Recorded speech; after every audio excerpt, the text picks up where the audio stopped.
Good evening, everybody, and welcome back to the Coach's Corner. We're having an unusual Friday night episode again after some time of switching to Wednesdays.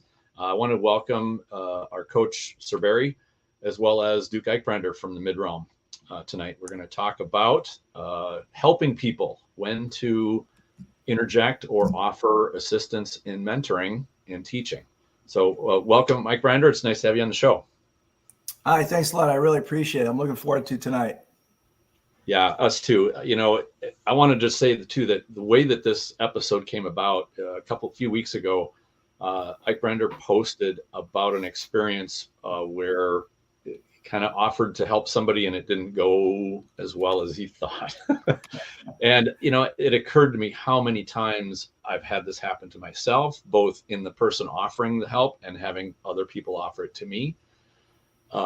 And seen it happen many, many times where it's just can be a sticky situation. So, maybe you want to describe sort of what sponsored your post or what got you on that subject, because I know you are a martial arts instructor as well as being a knight and a duke and a mentor to many, not only your squires but your barony and basically any fighter that would like your help.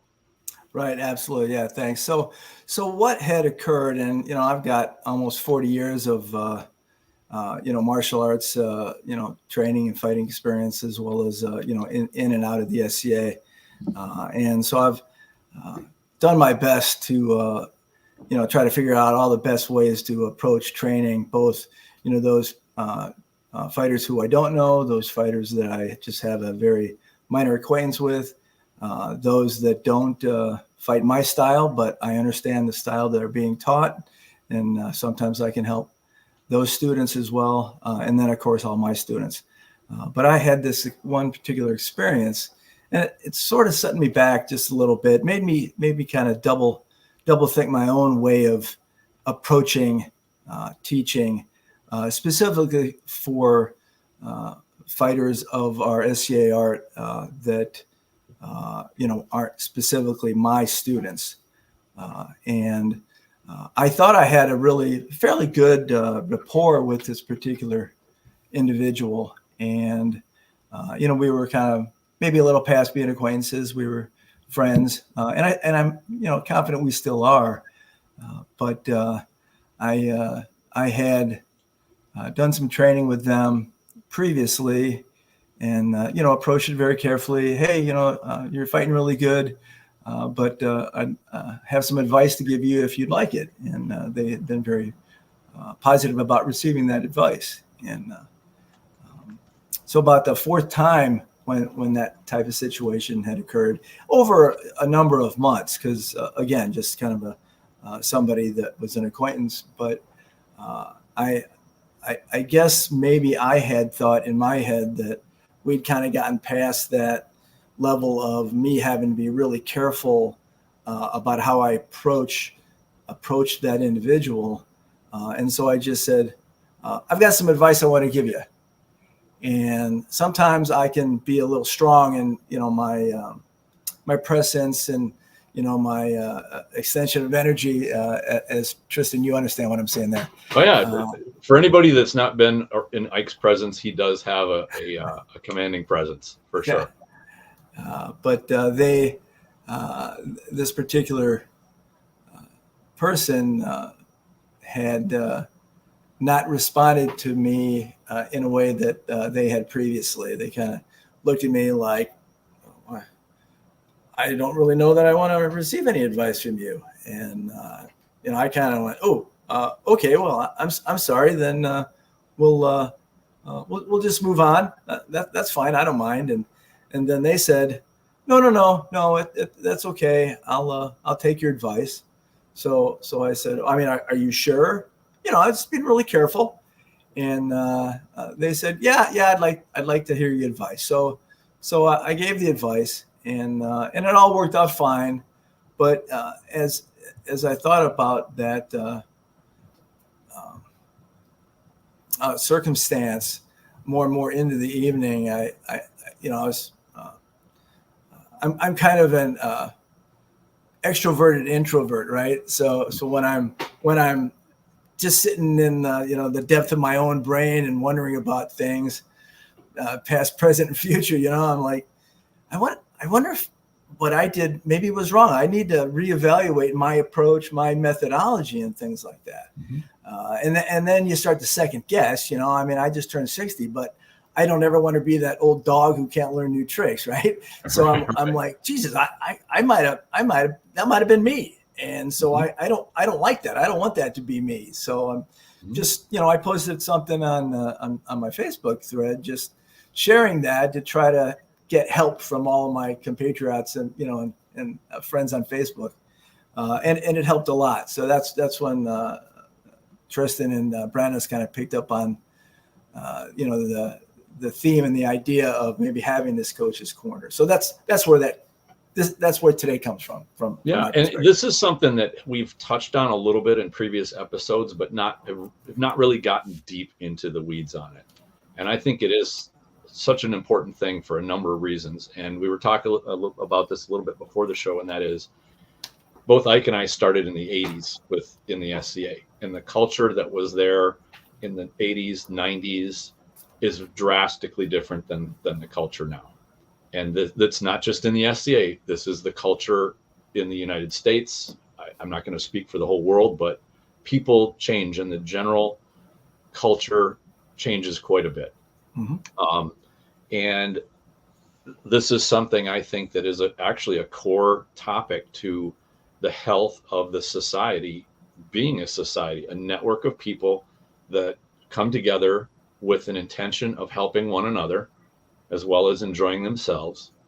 If you have it to the point where either somebody feels from the student side that they are being scolded, talked down to, humiliated, they will not want to come back to the SCA. They just won't.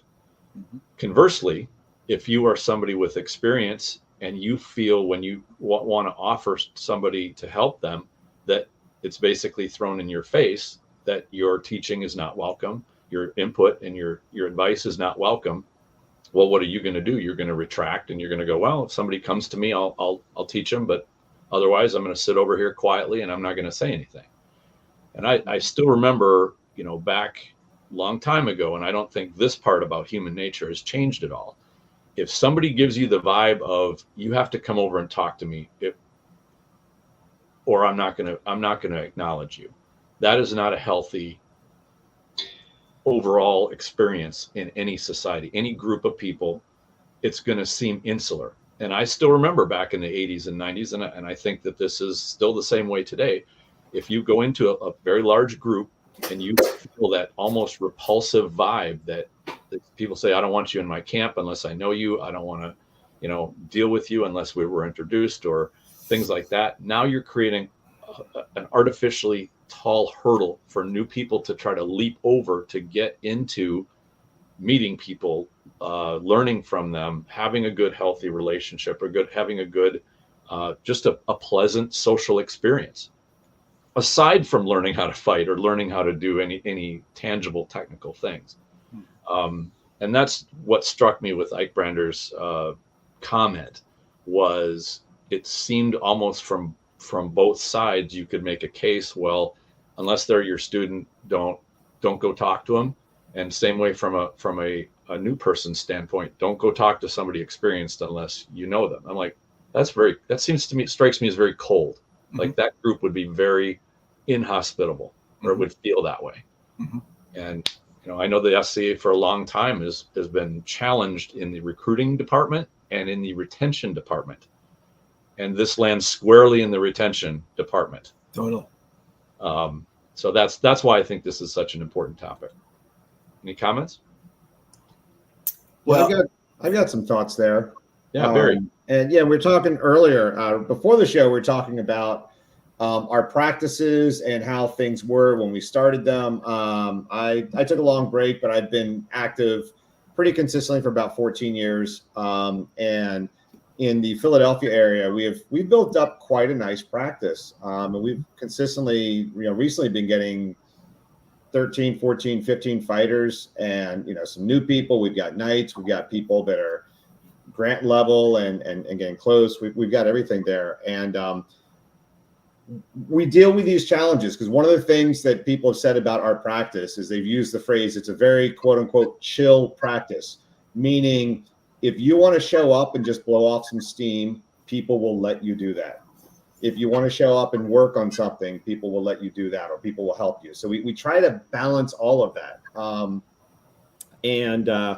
remember there was one person in particular that was learning two-sword, and I had showed him some tips, and he was going around fighting and just was not really getting it right. He's doing much better now.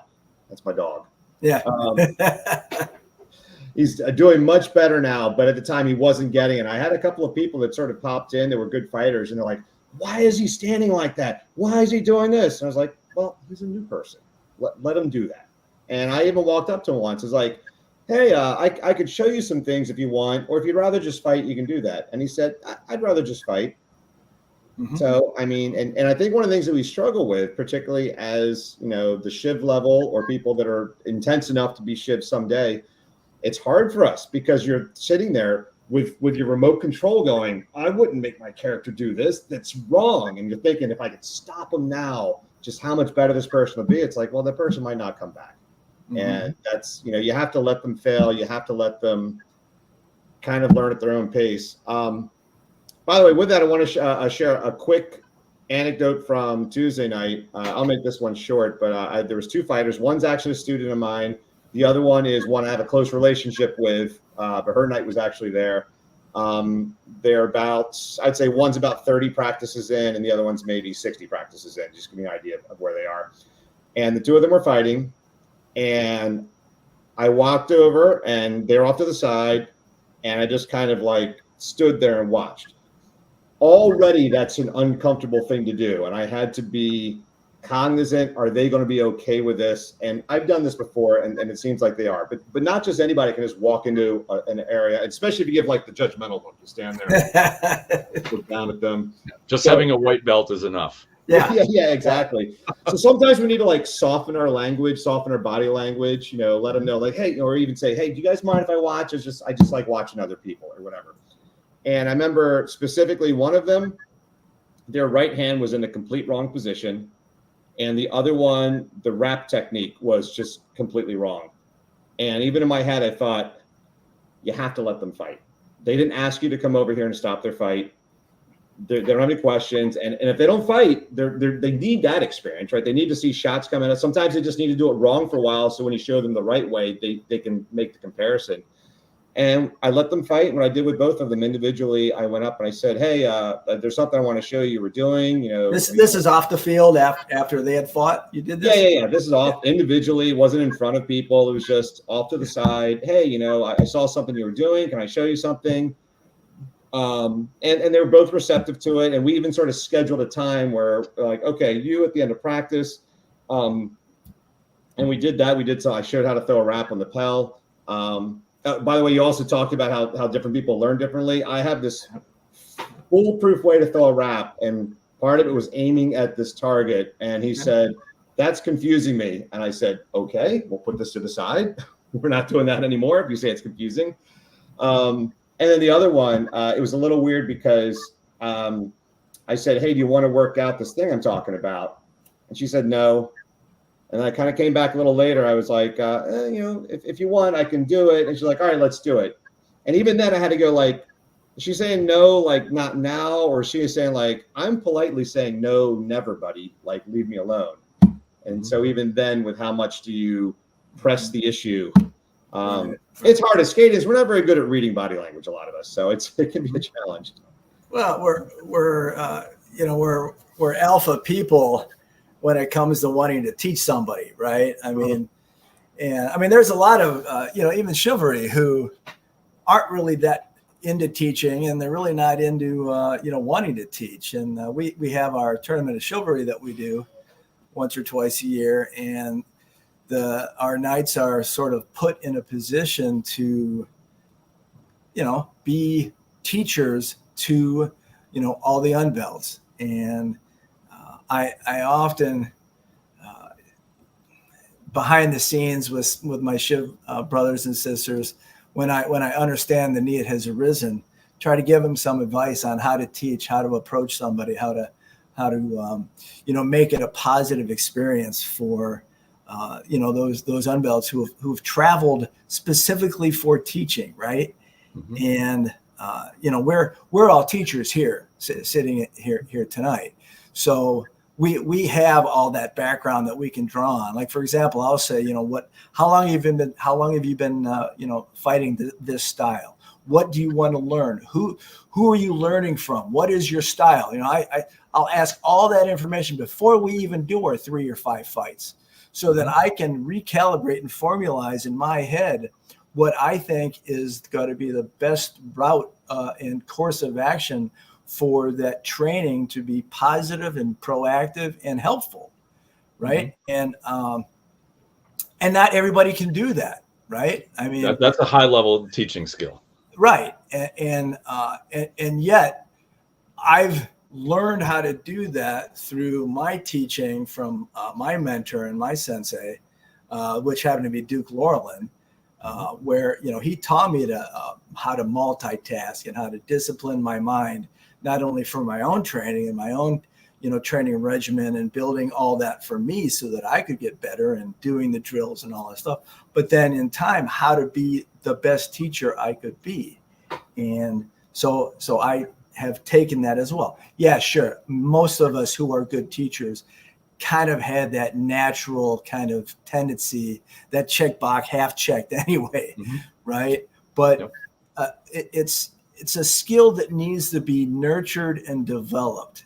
And I think, especially with peer fear and ego and arrogance, all those things that are just natural human conditions, right? I mean, I have all those things. I could be super egotistical if I wanted to be, but I've learned not to be, because, well, who cares? Shut up, Ike. Right? And so it's just a path, and that's why tonight's thing for me is so important, because for me it's that continued path of excellence for myself. But is it really for myself? Yes, but it's also for the greater whole of the environment of all of those friends that I have, all those acquaintances, and especially all those new people that I've not met yet, that those are the next cool people that keep me in the SCA. You know what I'm saying? So absolutely. I want those people. I want that recruitment, right? So yeah. I wanted to tag on to that and say that as much fun as I've had as a fighter, there's nothing compared to how much more fun and enjoyment I get out of helping somebody be better. When they experience that light bulb moment, they go out and they do something that they didn't think they were capable of. They achieve a success that, they didn't have to get the hard way by learning how not to do it for many, many years, and to actually get some guidance. And I love that. I love that when they are radiant with a, wow, I did that. That was really cool, and that's the magic moment to me of teaching and coaching. Now, totally agree. It does take quite a bit of skill to elegantly pass along information like that and to teach people in a constructive way. Here is the basic reality. There are not a lot of very talented, skilled, elegant instructors out there in the SCA. A lot of them have that intention. They want to help you. They really in fact, they'll trip over themselves and they'll storm over other people to get to you, to teach you, to try to pass along their knowledge to you. It is tremendously generous, but realize they can be socially clumsy. In terms of fighting, a lot of advanced fighters are almost savants in terms of, or savants, I think is the word. Savant. In terms of they think like their brain thinks like a computer. And when they run over to you, they are trying to brain dump their data into you without really any social grace, without, perhaps some etiquette or some, without polishing it up very much. My recommendation to anybody is, if somebody comes and offers you advice, treat it like they are coming over to you and handing you a gift. It may not be the gift you want. It may seem awkward, but it is them offering you something for free, right? Whether you accept it or not. And by accepting it, I don't mean like, no, go away, I don't want to hear from you. It's whether, they say, well, yeah, I would like to hear what you have to say, and I would like to try to follow your advice because you know what you're talking about, and maybe I can be better here in the next few minutes. Maybe what you offer me can help me jump up a rung or two on the ladder rather than me having to crawl up there, myself. So my recommendation, and I know, in the last couple of years, everybody's social skills have diminished, kind of being locked away. But I think the SCA was always kind of like this anyway. Just appreciate the intention and try to look past the rough spots if somebody's delivery isn't as smooth or as elegant or as delicate as you would like it to be. That can kind of sometimes be harsh because, I've had it myself where I've had somebody come over and say, you're doing this all wrong, and get, all up in my face. And it takes quite a bit of mental discipline to set that aside and go, okay, well, I'd like to hear what you have to say. What have you got that I can perhaps improve on? And sometimes it leads to great improvement. They could be right, even though their approach could have been smoother. And this might be the people in your group. And I actually want to call on Barri to talk about different cultures and different practices, because every culture in a practice is built on the personalities of the people that if you have a group that is blessed with having a good teacher in it, the culture will be totally different than if can we mute the dog barking? Yeah, sorry, I'll get that. That's okay. Me. If you're blessed with a group with a good teacher or a couple of good teachers, be thankful, because you will accelerate. Your fighting will progress much faster than it would be if you just show up and learn the hard way. And I can tell you this from firsthand experience. But if you have people that are maybe not so smooth, but they want to teach, realize teaching is also a developing skill. The more they do it, the better they will get at it. So be patient and don't just reject them. Help them become better teachers. So Barri, I'd like to toss this to you about the culture in different groups. Yeah, that was a good point. Well, I want to finish. I want to touch on a point you said first, which was you mentioned the person that comes over and info dumps. And I actually just learned that phrase recently. I've been following a lot of YouTube videos on neurodivergence. We have a lot of neurodivergent people, myself very much included. And the info dump is very much we're geeks. We use the phrase geek. By the way, my dog's much bigger than yours, I can tell. No, it's we like to info dump. We call ourselves geeks. It's a trait that most normal people don't have. Most normal people are more into socializing. How was your day? How do you feel? We're more into, oh my God, I got this new computer and you got to hear all about it. Right. We do that in the SA about fighting. Oh boy, you need to move your hips here and your arm needs to go here and this goes here. But I knew this guy once back in 8 belt that did it this other way. And then the tangents just jump on. And then the next you know, you could have lost 20 minutes of your practice. And as Tristan said, they don't mean to do it, or we don't mean to do it.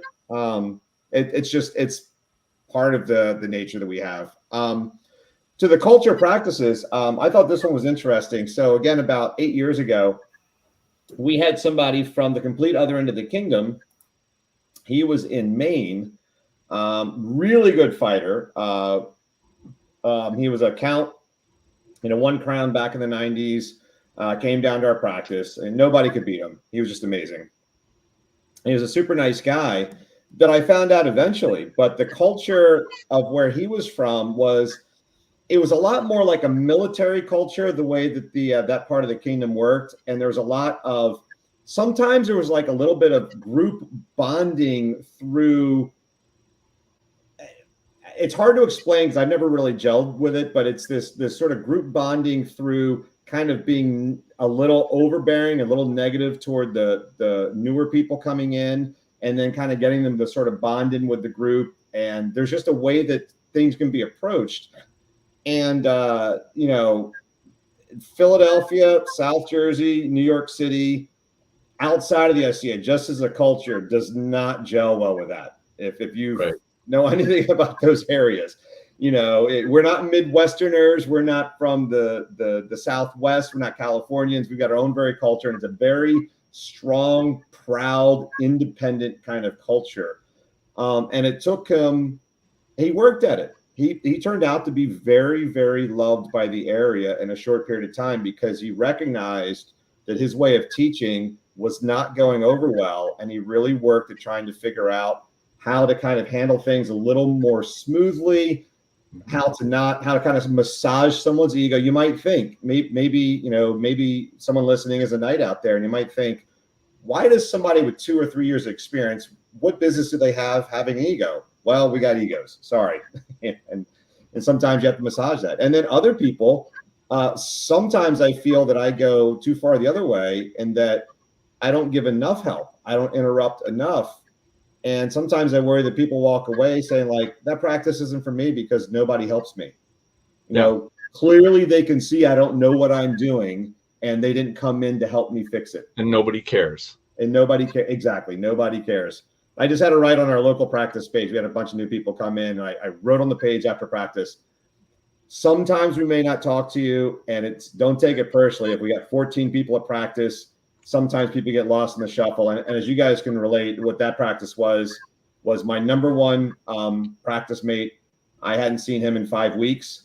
And then there was a night I only get to practice about once every 4 months, and they were both there that night. And so I was like, I gotta make sure I get some time with these guys. And that's where the focus is.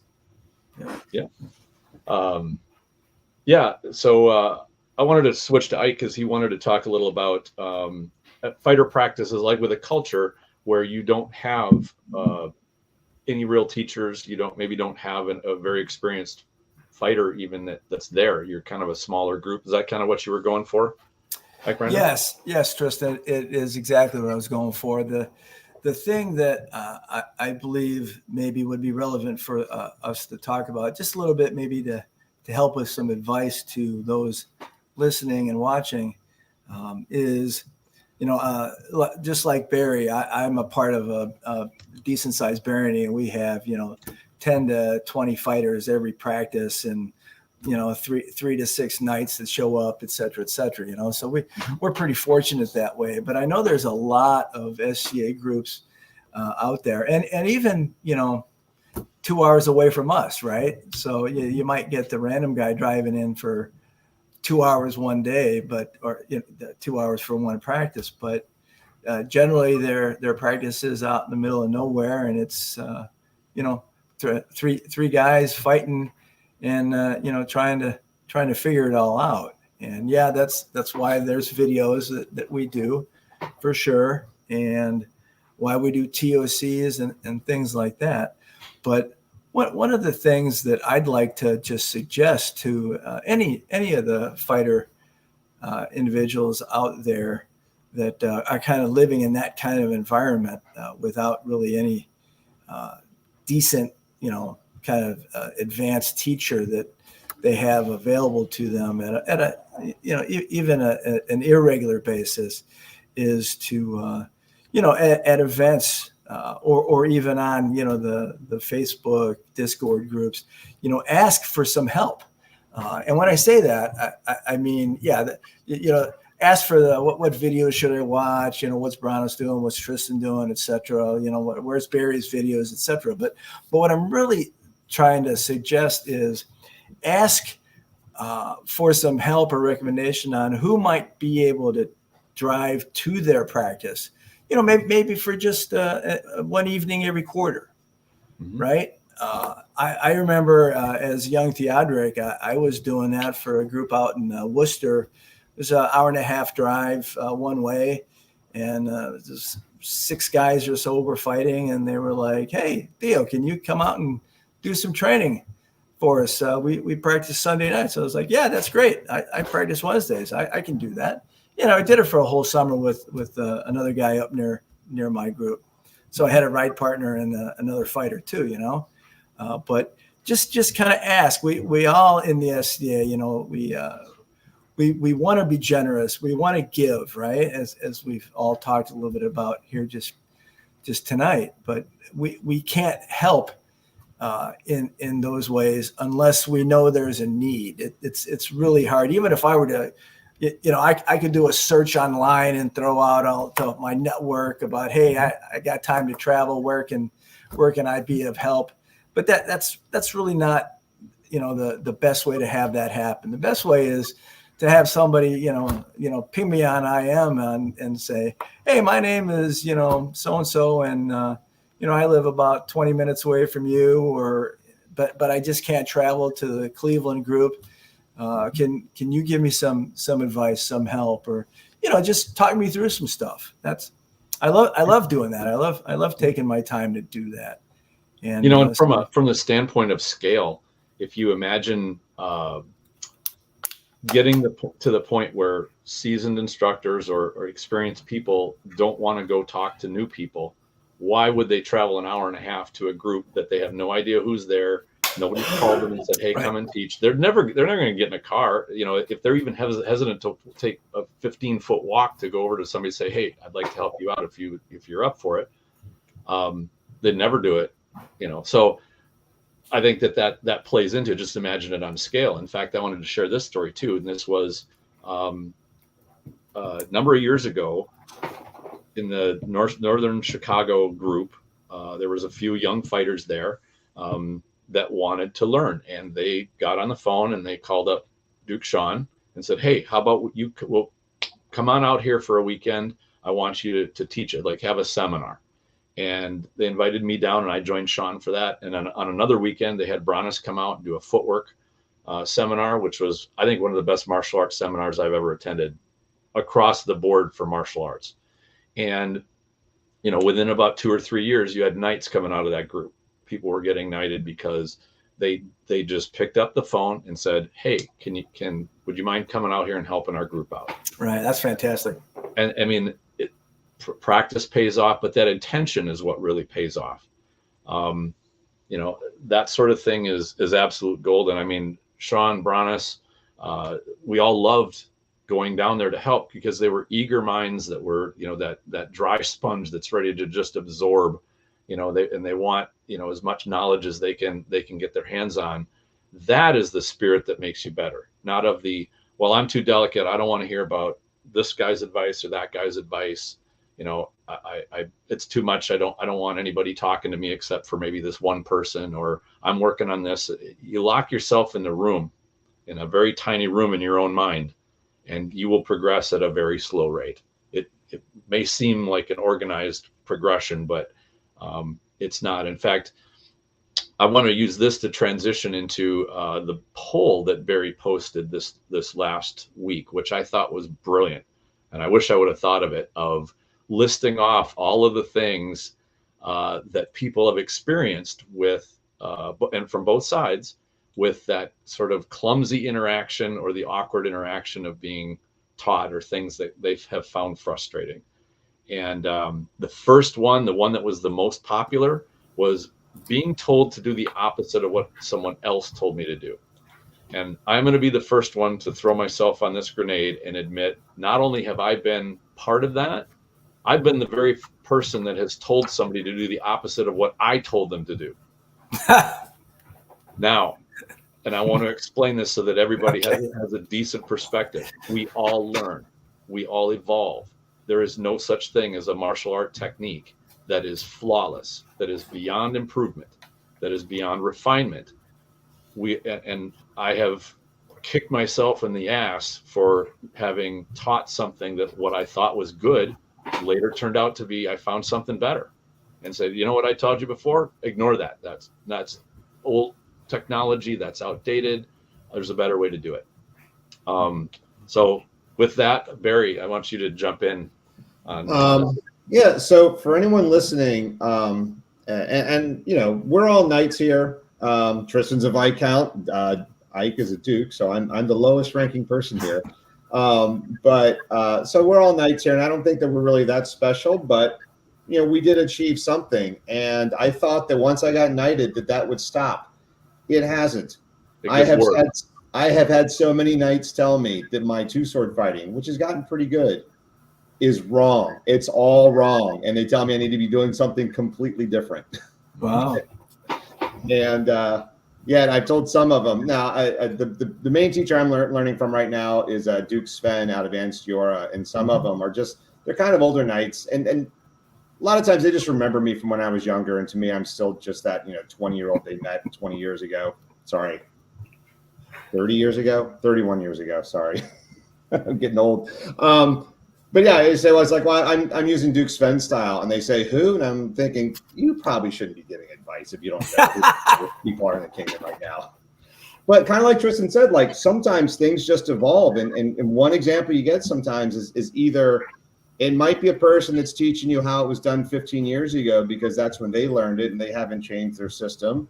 It could just be, some system, not every system, one person does Kung Fu, the other one does karate, whatever it is, where one person's, I'm using that metaphorically, one person's a wrestler, one person's a boxer. But yeah, that like I said, that was the number one thing. Apparently it's frustrating when someone says, hey, I'm working really hard at this thing that Viscount Tristan taught me. And Sir Barri came in and tells me to hold my shield differently and put my arm in a different position. And, the one person says, use the whip technique. And the other one says, no, it's all punching action. And, so. Eikbrandr, you had a comment? Yeah, I'm going to add to what Barry said here and what you brought up, Tristan. The thing that I think is really relevant, not only for the student, for the new fighter, but also for those of us who are giving advice, is when you're being given advice which is different or diametrically opposed, perhaps, to what you're trying to do, i.e., what you've been taught or told to do previously by another teacher of our art, from a viewpoint of the student has to say, well, thank you, good teacher, but I'm fighting this style, and that's why I'm doing that. Do you have advice on how to do that style better? That's a way to get maybe some better advice, because even if we don't train a style, because we don't do it, we probably fight that style, right? So if the student can ask the right question in the right way, they can kind of redirect that generous gift that they're being given that really isn't helpful currently to being, right, I get it, I'm sorry. Yeah, well, in that case, I hate when guys using that style do this. You should try that, right? Sure. And then from the teacher's viewpoint, from the person trying to give advice, that's why I said earlier, I always say, it looks to me like you're fighting more of the boxer dark art style. Is that correct? Yes, that's exactly right. Okay, well, I have some advice. I don't fight that style, but I have some advice I'd like to give you. Would you like to hear it? Right? And then move on from there. But the reason why that poll comment has such a big hit is because that is such a huge thing that happens all the time, where the two parties never really have a pre-conversation about what they want or what they're doing or what they want to give, right? Mm-hmm. So both parties have to kind of come to the place of equilibrium there, if you know what I mean. Yep. Yeah, and I'd like to jump in with something too, and that is even the idea or the mentality that, like, I have one style. I'm learning, my instructor's style, and if it's not that, I don't want to touch it. I'm trying to think of any example that I've ever seen of a student that is exactly like their instructor with no variation or difference at all. Every fighter that I know, even all the way to the top, has had variations, things that work for them that doesn't work for their instructor, and vice versa. So think of it this way, that you are being given all of these different things. When somebody offers something, at least make a note of it. You don't have to maybe try it out right there. If it really interferes with what you're doing at the moment, set it aside, but save it. But I would say, try it out. You might find something that really clicks for you that maybe didn't click for your instructor or your mentor. What does it hurt to give it a try? It's only going to be a few minutes of your time, or, half hour or something. Give it a whirl. You might find a real jewel and something that will be special to you. I mean, that's that's really what SCA fighting, how we learn it. We're not doing Xerox copies of our instructors. We can kind of get close. They can sort of guide us a little bit, but what we do is going to be unique to us. It'll be unique to our body, our physicality, our athleticism, even our mind. A very assertive, aggressive mind, even with the exact same body style and the exact same athletic ability, will be different if that other person's mind is a little bit more passive and patient versus more assertive and even aggressive. So find the things that fit for you, and don't be so eager to reject them, because what could happen if you reject something now and don't even try it, and then 5 years down the road you run across the same thing and you say, well, maybe I'll give this a try this time. You're like, wow, this really clicked. Why on earth what was my problem? Why did I throw this out the window when I was first offered it? Try it out. I mean, maybe you waste 20 minutes at worst, or you find that it doesn't work, or it doesn't really click, but be patient, and be graceful, I guess I would say. Comments? Oh, hey, real quick, there's a comment here. I don't know, Tristan. Duke, Sven, Squire all look the same and have the same style. Not true. Because I was just thinking about that. If you watch Sven and Ragnar fight, they're overall, if you look at them, you can tell, even without the armor, you can tell they're from the same group with their crossover on the left. And there'll be similarities, yeah. They have, and I think there was an LOL on that comment, so I think it was a little tongue in cheek. But maybe it was. Yeah. I don't know. But for that one example, I mean, these are two people. Ragnar and Sven are phenomenal fighters. They're both. I don't know how close they are to each other, but they are both enough above me that I can't tell the difference. Sure. But yeah, they have some differences, and in fact, they had a class at Adult Swim up in Pennsylvania where they talked about, hey, like Ragnar is more explosive, so he has like a much longer lunge. He has a slightly different stance because he can take advantage of that. Sven is in his late 40s, and he's had some knee problems, so he can't do that lunge anymore. So he does something a little bit different. Ragnar has a shoulder issue, so he doesn't like the hanging block. He'll do more of the cross block. So there's something, just some examples right there where, one person says, hey, this is the better block. You should do it this way instead of this way. And there's a person that says, well, if I do that, I hurt my shoulder and I can't fight anymore. Right. Or maybe their armor is a little different and it doesn't, one works better than the other. I mean, there are so many variables that it's almost beyond being able to count them. Yeah. And I actually reached out to Sven recently. I sent a video to him. I said, hey, I saw you fighting Duke Kuhn. I noticed your hand was really high. Now I'm about like 5 inches taller than Sven. And he said the hand was not that it's supposed to be that high, but that it's going toward Kuhn's shoulder for basically what he's trying to do is trying to intercept the line of the shot.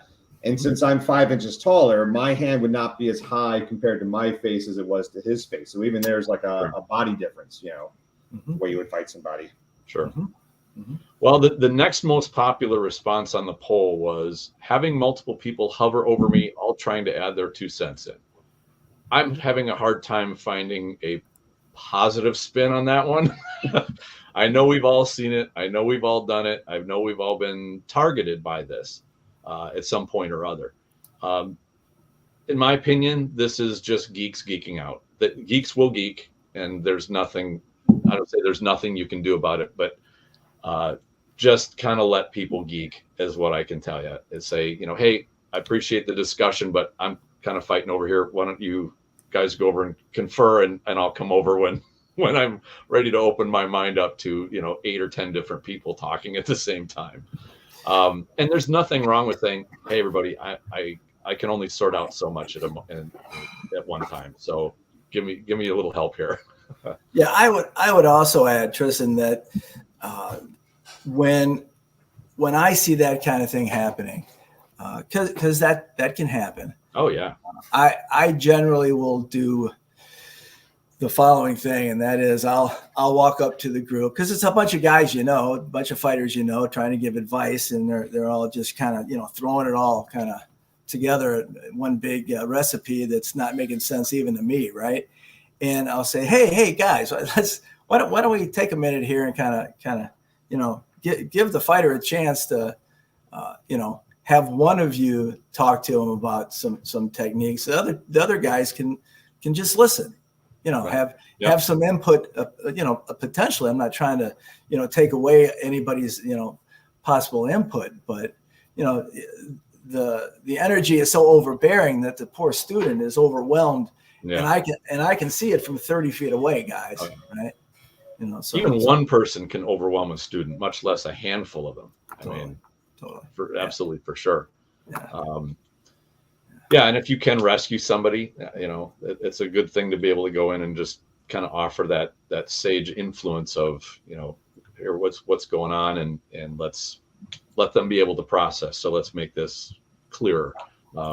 We sometimes, one of the poll results said something about taking too much time on the list training, right? Yeah.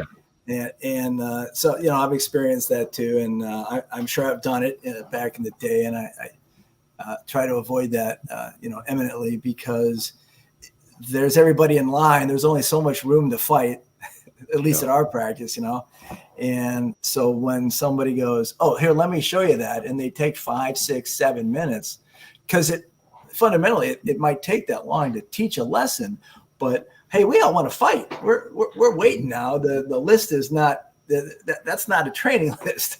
Right. So I'll usually step in and say, excuse me, Your Grace, this is a fighting list. Could you take the training off list, please? Right? Sure. And that kind of thing is got to be easier for somebody like me to do, because I don't have to really worry about somebody voting on me anymore, or anything like that. So fundamentally, it means it's more my responsibility, right? Mm-hmm. Anyway, the student can say, "Hey, those guys in line are eyeballing us. Can you teach me this over here off the list?"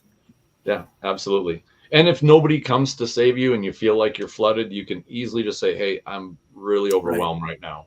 This is just too much for me to process. Feel free. Like, I don't think anybody would be offended to hear that. No, not at all.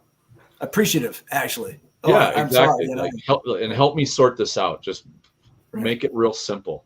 And usually that's enough of a reminder for some of the exuberant teachers and Shiv and royal peers out there who are just tripping over themselves to help, as a reminder of, what did they say in Amadeus? There's just too many notes. That's right. Just take a few out. Take a few out. Yep.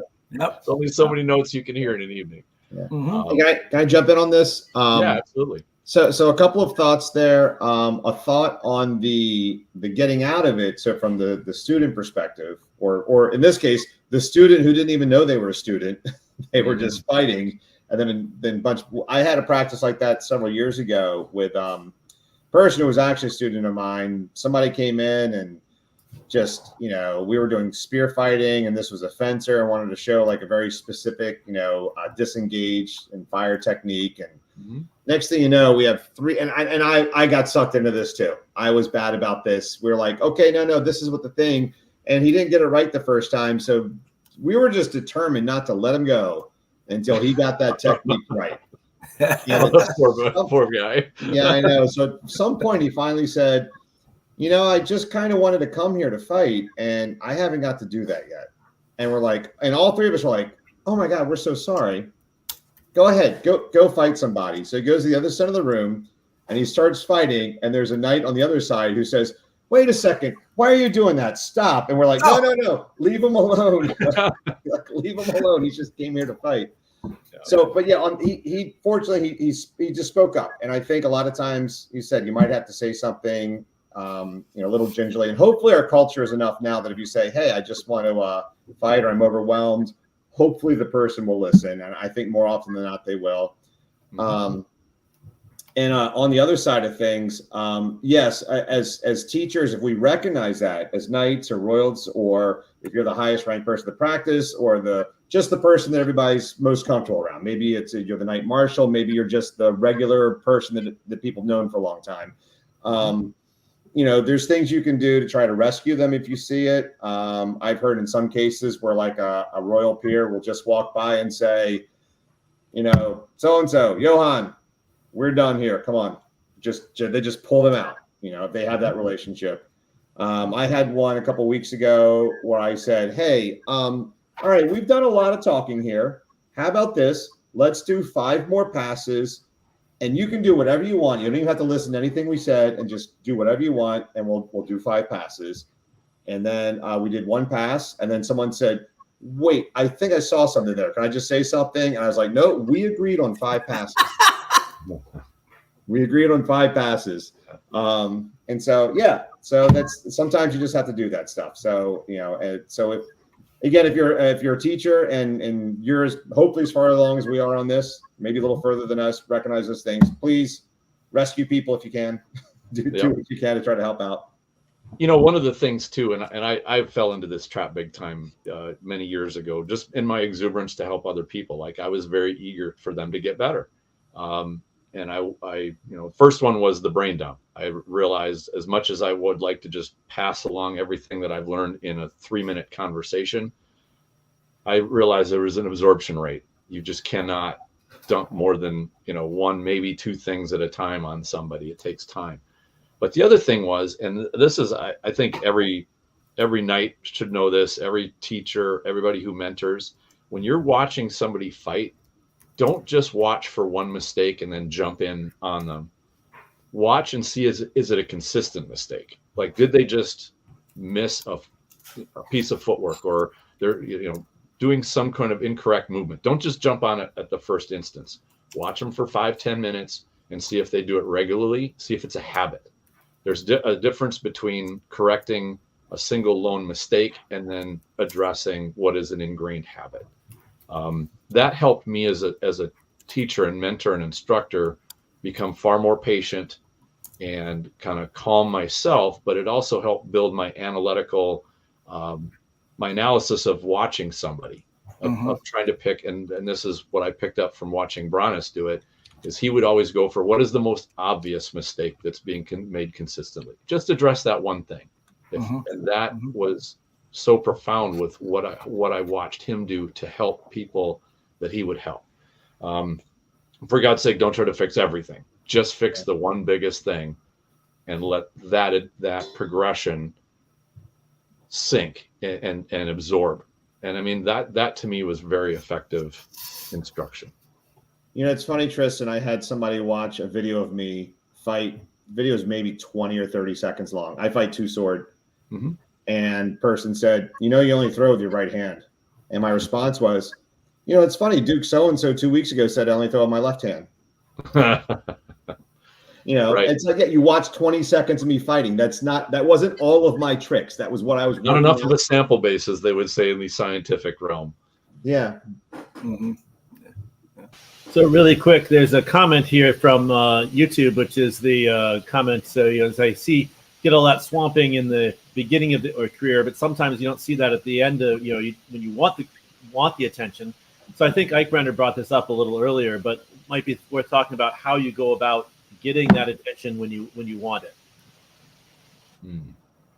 Yeah, so definitely the thing about, so the better you get as a fighter, the less people there are going to be who can feel like they can give you advice, right? So as a really good fighter, you have to understand that in and of itself, right? So you have to be much more responsible for your education as a fighter, to seek out those people who you respect, who you watch, and they're doing things that you want to be able to learn, you want to be able to do better, you want to understand what they're doing. Like Barri was talking about Sven, right? Sven's a good example. You know, even I've been trying some Sven things in my old school Florentine, because I'm, you know, not an old dog either. But as a student of the art, you have to understand that there are going to be less teachers, less fighters, less knights, et cetera, who are got to feel confident giving you advice when you're getting better, because you're not their student. So you don't have that relationship. And because maybe you're beating them more often than not, or maybe it's 50-50 or even 40-60. And, you know, those guys got to be like, oh, wow, I'm happy I'm, still got a couple fights on the positive side of that, those series of fights. So you have to take that responsibility on yourself and seek that help out, that advice out. And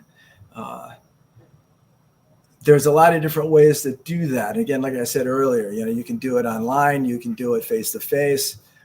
I don't, I have all kinds of different ways that I communicate. Not a lot of guys do, though. So if you have somebody that, you're watching at an event and, maybe you even fought him and you're like, oh, I really want to ask him some questions. You just have to, remind yourself that communication is key, right? And we've talked a lot about this particular subject tonight. And the subject is what I mean is the fundamental of communication. It's being courteous and being forthright and being, short, but being able to communicate face to face, one-on-one, and or online as well. That's fine, but you have to be able to communicate, and then you have to be able to have, if it's in text, you have to have reading comprehension, right? And so again, these are all on the other side. Yeah. The lessons are out there for the guys that are getting better. You just have to, be courteous and be gracious. And, if I find a guy and he's beaten me 50-50 and he says, hey, Ike, and he doesn't know me, right? We're not friends. He goes, hey, Ike, I'm beating you 50-50. You got any advice for me? It depends on the mood I'm in that particular day, but I might be, no, you're doing really good. You just keep doing what you're doing. Now, I hate when people say, keep doing what you're doing, right? Because I need to be better than that. But if I'm approached in not a courteous, gracious fashion, that may be all that particular person gets. And then they're like, wow, I didn't get any advice even from Mike. Well, it's that balance. That's that equilibrium I mentioned earlier. Yeah. But it's the advice and the help is definitely out there. You can find it. Yeah. And I don't know what style the particular person is fighting, but I've got advice for everybody. Hey, I throw something. Go ahead. Can I jump in real quick on that, Tristan? Yeah. So this doesn't answer that question directly, but for people like Ike, like the way Ike described the position, like sometimes we don't know what advice to give. I'm finding that myself. Again, my two stick is I feel it's really coming along, but I'm really happy with where I am in knowing how to beat people. Mm-hmm. I'm not experienced enough to know how to not get beat by what I'm doing. And I don't want to give bad advice. So what I've done recently a couple of times, well, one is at Adult Swim, I told people, I was like, look, I don't have any good advice for you, but I've, as someone who's been, who's a knight now, I've come up with an overall general philosophy, and I just want to share it with you. And it might not apply to them directly, but I think there's value for them to just go like, oh, this is the kinds of things that this knight thinks of. And now I've got that kind of in the back of my head, and I can move on with that experience. And the other one that I've done is I had one come up to me and he said, man, I don't know how to close on you. Your footwork is so much faster than mine. I tried this, I tried that. I don't know what to do. And I said, I don't know what to do either, but Sir Aaron over here beats me a lot. Aaron, can you tell me what you do? And he did. He said, yeah, when you're fighting Barri, well, I won't tell the world what the trick is, but he said, when he does this, that's your opportunity to move in on him and sort of helped him sort of sit that out. So yeah, as teachers, sometimes if you get that better fighter, maybe you don't know what to say. That's like I said, my two go-tos is give just an overall general philosophy maybe you carry around with that may not apply directly, but just kind of give them something. And the other one is if you know someone that does know how to beat you, tell them well, what do you do in this situation? And they can sort of share that with them. Mm-hmm. Right, absolutely. Yeah, that is a good way to do it. And if you don't have that person nearby, what I found when I was faced with kind of the same issue was going over in my head, when I get beat, how does it happen? How does somebody take advantage of what I'm presenting them in terms of a guard, or how are they out moving me, or how are they, and say, well, here's the best I can do is say, here are things that tend to work against me. You know, it can be kind of a tricky one to solve. But absolutely referring somebody to another person who could help them is absolutely the way to go. I mean, that's the society we're in, right? The network of people and the kind of the web of connections that we all have with one another.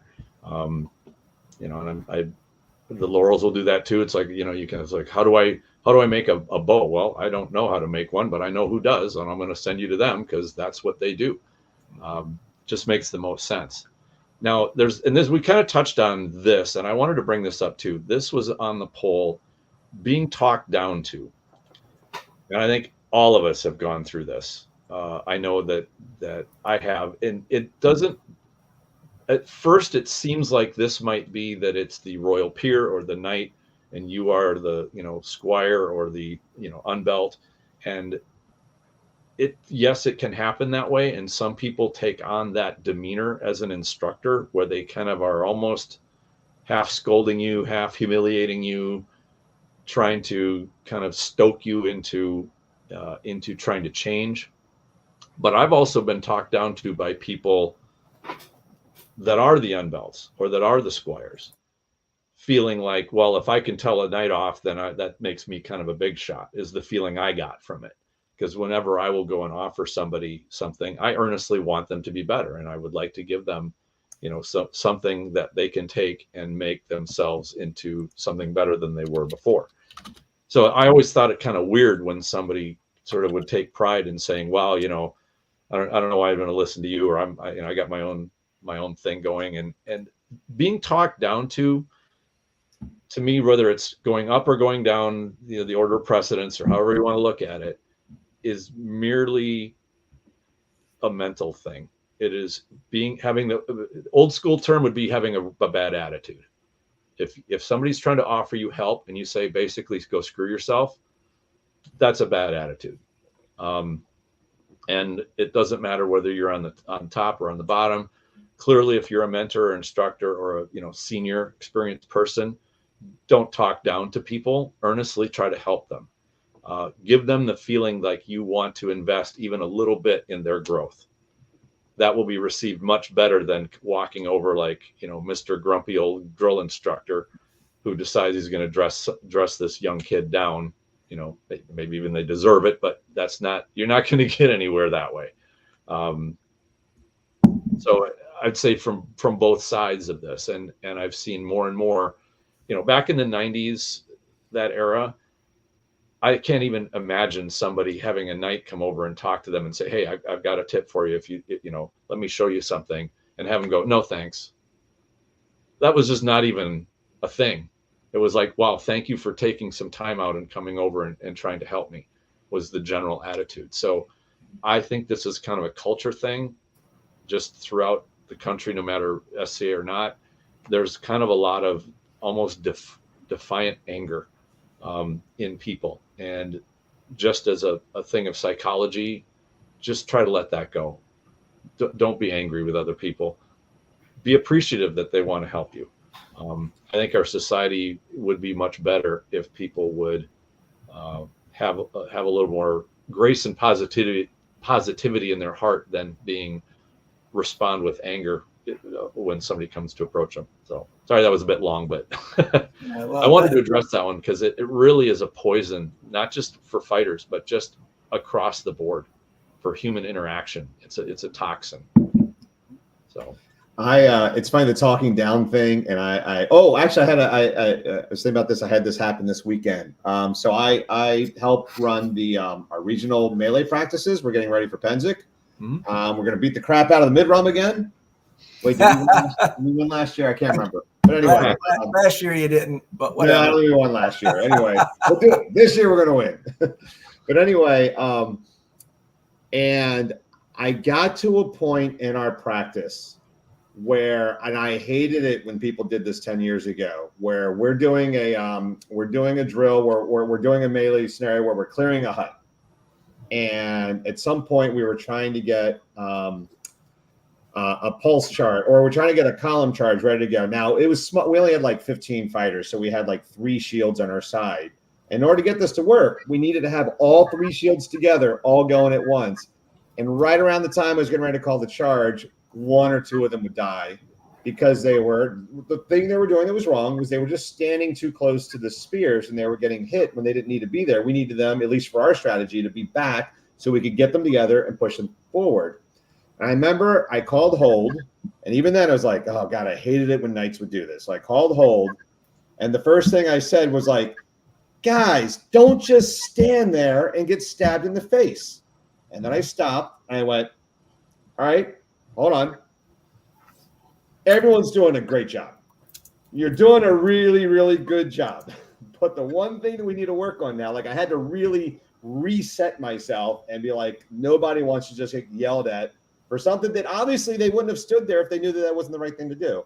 And so, as all of us, we just have to remember that even when we don't know that we sound that way, or we're just frustrated, or, you know, here we are, it's my dad yelling at the Phillies or the umpires, whatever, you know, that's our natural gut reaction. And we have to check ourselves and just really make sure that everyone is just, you know, understand that they may not receive it very well because you're yelling at them, you know, and right. All they were doing was trying to win. That's all they were doing. They were just trying. Mm-hmm. Yep. And this is related to yet another response that was on the poll. And I think this was, I don't know if you added this one or if this was added by a member of the group. It says, having somebody yell, whoa, whoa, whoa, in the middle of my fight and then embarrassing me in front of the other fighters at practice. That's mine. Is it? Okay. This is a slight variation of being talked down to. And I came across this gem fairly recently, and I love it. If you have to embarrass or humiliate your student, you're not a good teacher. Flat out, if somebody is humiliated and embarrassed, they are not in a learning mode. They will not receive what you are offering them. They will want to resist. They'll even like hear this high pitched squeal in their ear because they're starting to get angry. They're starting to get into a fight mode. That is not a learning mode. Yep. So if you're a teacher and you think humiliating people and embarrassing them or making a spectacle of them is going to teach them something, you are flat out wrong. Yeah, and you're showing a personal weakness that you have doing that. Yes, exactly.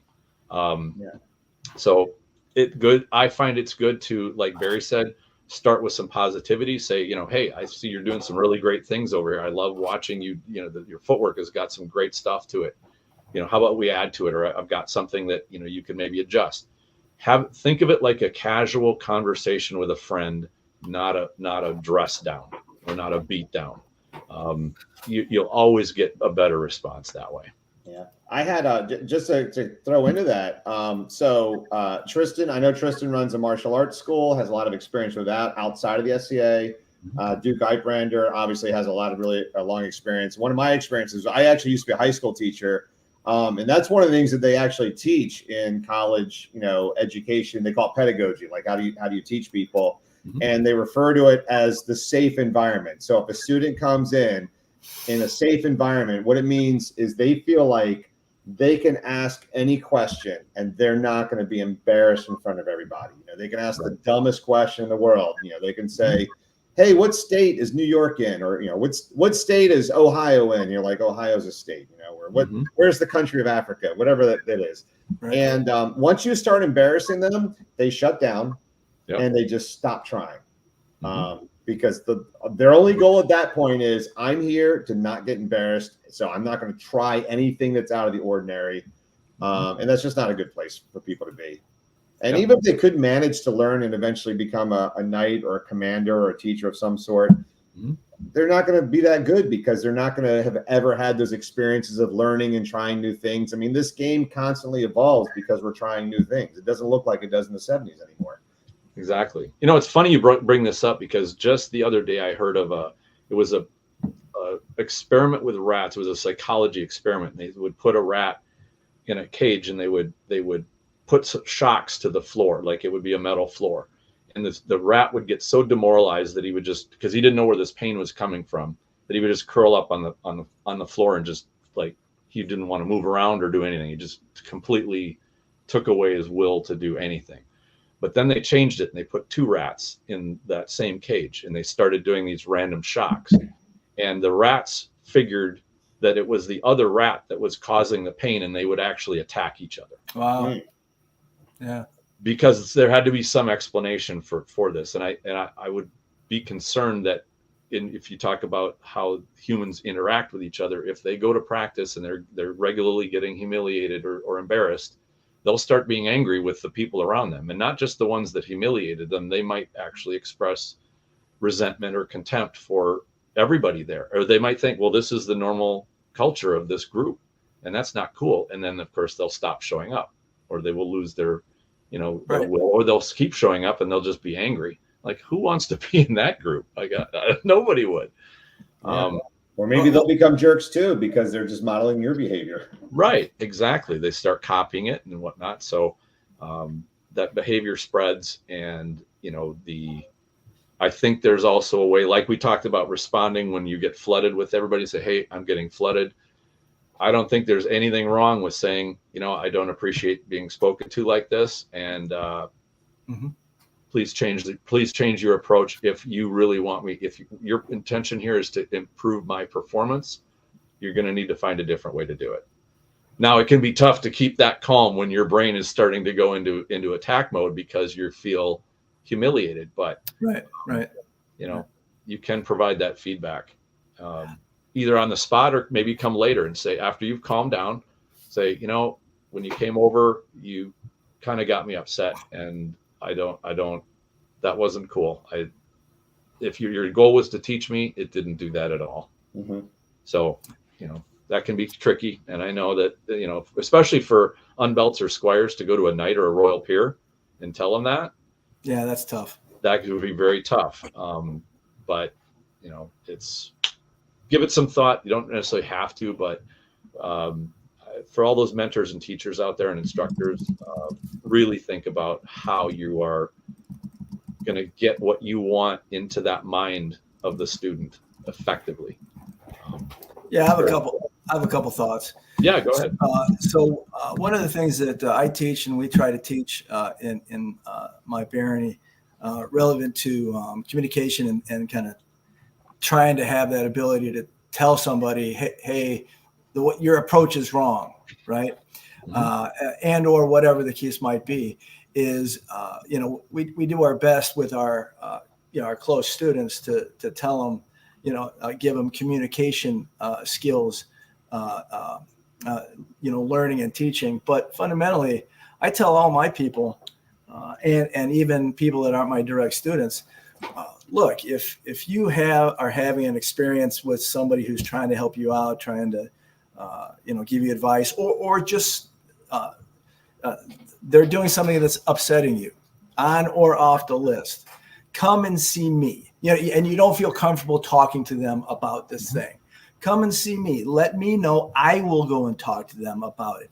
We will have a conversation. I will say, do you want to come with me and you can present it, or I can present it for you? All those kind of different things. But I do my best and so do all the guys at our practice to be very much kind of that link for the newer, younger, not as high ranking person, if you will, to understand that we're there to help that. Another thing I wanted to bring up, and this kind of is a comment, but also a question to not only everybody kind of listening and watching the show, but also Tristan, you and Barri, is when I started, one of the teaching techniques that was used on me that was really effective was I'd go out and I'd be fighting, we're in sparring, and this isn't at a tournament or an event. This is training. This is sparring, right? And I would, maybe my shield would be in the wrong fundamental position, or my foot, my front foot would be not pointed in the correct fundamental position, or what have you.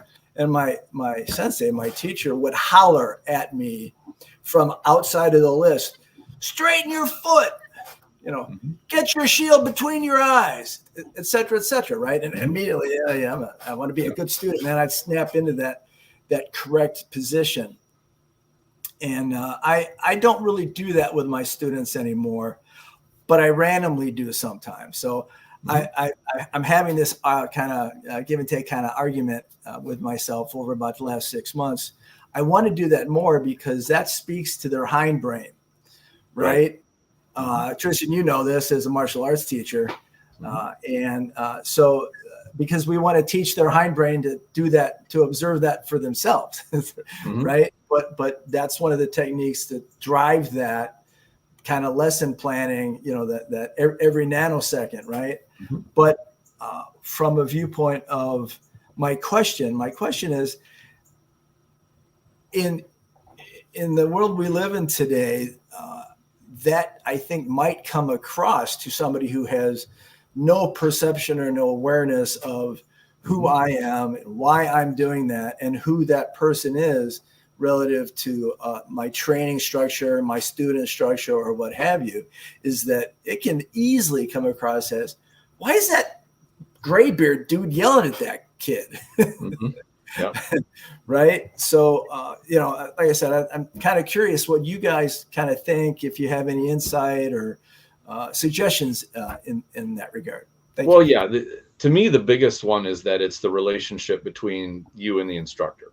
When he yells at you, does it feel like you're being humiliated or embarrassed, or merely reminded? And is he yelling because he's 30 feet away and you have to be heard through a helmet? I mean, that's the biggest. It's not so much, and this is a life lesson I learned way too late. It's not what you do, it's how you do it. And those reminders, you're absolutely right, are just that. Adjust your foot, shift your weight, you're too far back, or whatever it is, whatever the adjustment is, it's just an adjustment. Right.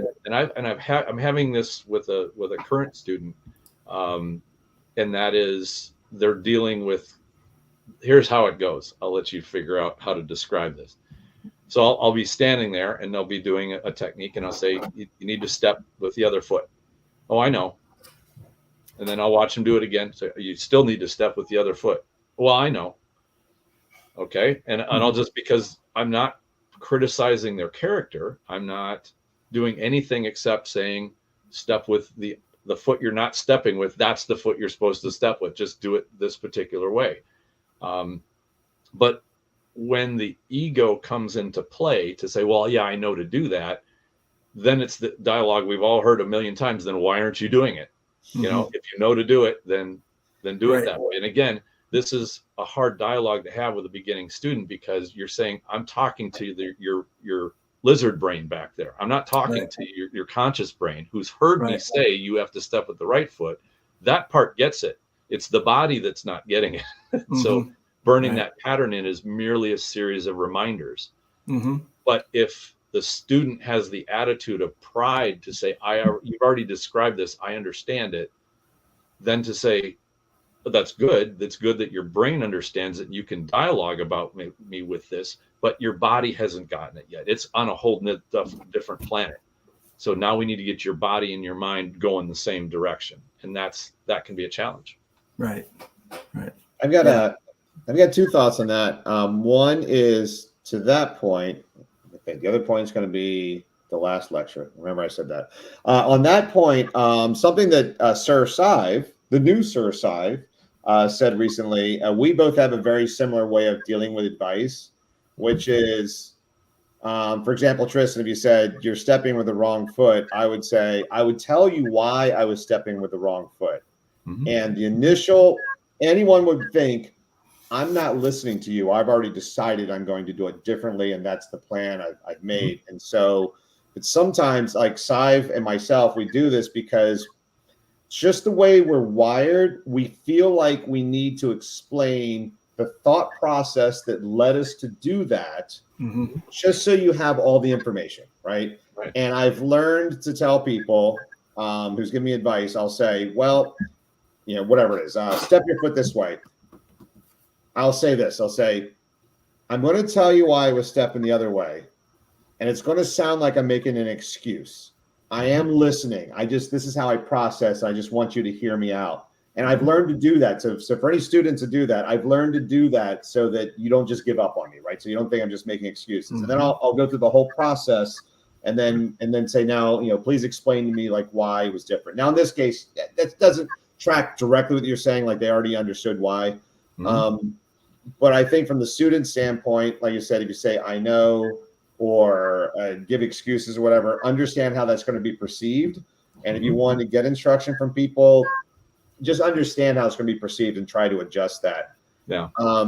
The other piece I was going to say on this about what Ike was saying about yelling at somebody, you know, shield over eyes or whatever it was.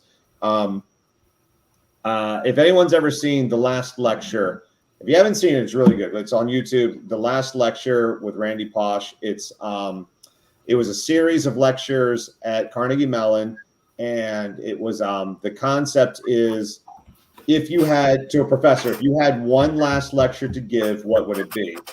Coincidentally, Randy Pausch had stomach cancer, and he died within a year, and this was his last lecture.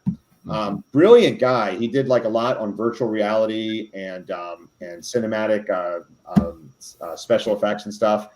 And he was a football player when he was in high school. Apparently he was a bad football player, but he really wanted to be a football player. And a coach gave him a piece of advice because he was getting yelled at a lot. And someone came up to him and said, look, it's a good thing that they're yelling at you because that means they believe in you and they haven't given up. When they stop yelling at you, then you need to be concerned. Yeah, that's a great point. Yeah, that is a good point. Yeah. Right. There's a comment that came up just here after our talk about the hindbrain, Right. and that is I've never heard of the thought technology of training my hindbrain. This I found this style super aggravating since it pulled me out of what I was focusing on. And I wanted to share something that I had happen with a student in my dojo. And this was about 2 years ago or a year and a half ago. I got a phone call, and this woman said, you know, Tristan, I'm an old student of yours. And she'd only been with me for about 3-4 months, older gal. And she said, I just had to call you and tell you about this. I work at a halfway house for homeless people, try to get jobs for them. And this guy grabbed me by the neck. He had both hands around my throat, and he was starting to choke me. And she said, I remember one of the things you showed me in the last class, one of the last classes I took, and I got out of it immediately. And I said, well, that's great. What did you do? She said, I don't know. I said, that first of all, great for you. I'm really glad that you weren't hurt and that you handled this so deftly. But it was a lesson of teaching the hindbrain. Her forebrain couldn't even remember what it was, or what she did. The body just reacted. And if anything, the fighting that we are doing is very much like that. You are teaching your brain to work in a certain patterned way and execute without you having to think about, where's my foot, where's my weight shifted, how are my arms and head. If you have to think about all that stuff, you're going to be so slow that you'll be useless. Absolutely. So, yeah, it's a kind of a testament to how we work, how human beings work with the thought brain and the hind brain. I've also heard it called the lizard brain, and the body. It's a fascinating system. Yeah, you don't use no mind or Mushin in that respect. Mm-hmm. Yeah. Okay. Yeah. Absolutely. Can I jump in on that real quick? A friend of mine, degree in psychology, and for anyone that I'll just explain a little bit differently. It is the old brain or the lizard brain. It's a much older brain than what humans have. It's a piece of the brain, and it does 4 things: fight, flight, eat, sex. That's all a lizard knows how to do. And so it's a very quick responding brain. So for example, when you turn around and you see a bus, you don't go, let me think about this bus. How fast is that thing moving? What's my plan? No, the brain just reacts and jumps out of the way. And so when we talk about getting things into the lizard brain or the hind brain or the old brain, or I talk about things being in the back of my head versus the front of my head, it's when you're in the fight and you're just reacting because you've trained everything. Hopefully you're reacting the right way. And that's where we're training. And I think all of us, when we fight, there's a certain part of the fight that we're thinking about. I might be fighting Tristan thinking like, okay, he's a tall fighter. I've noticed he has these patterns or whatever. And I might be thinking about those things. But when he swings that sword and in the middle of it, it was a feint and he's changing directions, my lizard brain has to track that because it's just going to happen too fast. Mm-hmm. That's exactly right. Well, we're almost to our 90-minute mark. Eikbrandr, thank you very much for coming on the show. Do you have any thoughts you would like to wrap up with? Yeah, I would just like to I'd just like to, well, first of all, I'd like to thank you, Tristan, and Coach's Corner. And it was great to finally hang out with Barri a little bit. I look forward to more of that. Yeah. And all that, maybe at Penzic. But the nature of, and we've kind of talked around this a little bit tonight, but the nature of what keeps me in the SCA is really the relationships I have with, all my friends and all of the new people that I look forward to meeting down the road. And I just want to say that we're all here in the SCA, I think, generally because of that. Yes, there's interest. I'm a Laurel too, and do all these things, et cetera, et cetera. So there's all the learning and the things that keep my brain active, right? But if it wasn't for the people that I meet and enjoy in the SCA, I wouldn't be in the SCA. I'd be doing that at a HEMA school or arts and crafts school, et cetera. But we want to pass on what we know as an artist, as a martial artist, et cetera. All of us who've been doing this a while, and give us the benefit of the doubt. We're here to help, and let us know how we can help. Each and every one of you, and but bear in mind that we're human too, right? So we have some of our fails as well. But from my experience in the SCA, and it's been almost 40 years, we all are here in the SCA because we found a connection to the people that are our people, because the SCA draws pretty cool people to it. And, I don't have a lot of friends in, if I can say this, in the mundane world, because I just meet all my cool, next, brother from another mother in the SCA. So, let's just all have a blast and keep learning together and having fun and, learning for each other. So thank you. Yeah, very well said. Barri, did you have any concluding thoughts? Yeah, I can extrapolate on Ike's point. Again, I got knighted coming up close on 2 years now. Before I got knighted, I kind of imagined all the knights going into their little, caves or dungeons or ivory towers, or whatever it is, and just laughing about how stupid the rest of us were and them just being a bunch of jerks. And then when I got on the other side of that line, and I'm in part of those conversations, boy, 8 out of the 10 just really want to see the next class of knights come through. They really do.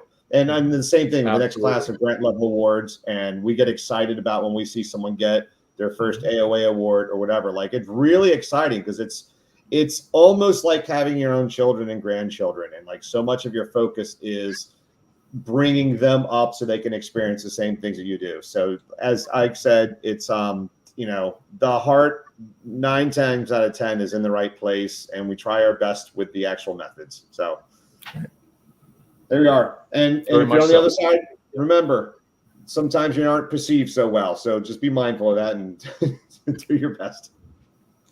Yep, absolutely. So what we have coming up, as far as I can see on the schedule, is a Fun with Fundamentals episode is coming up, I believe, next Wednesday.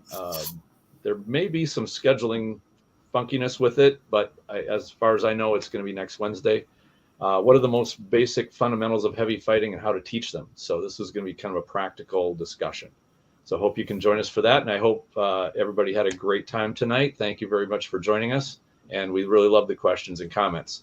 But until next time, have a great weekend from the Coach's Corner.